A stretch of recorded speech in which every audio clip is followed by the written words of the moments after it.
May sadya ka raw, ma'am. Meron. Pero dalawa lang ang sadya ko dito. Siya. At yun.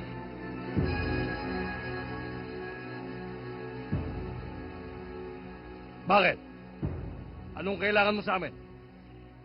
Maaaring hindi niyo na ako namumukan.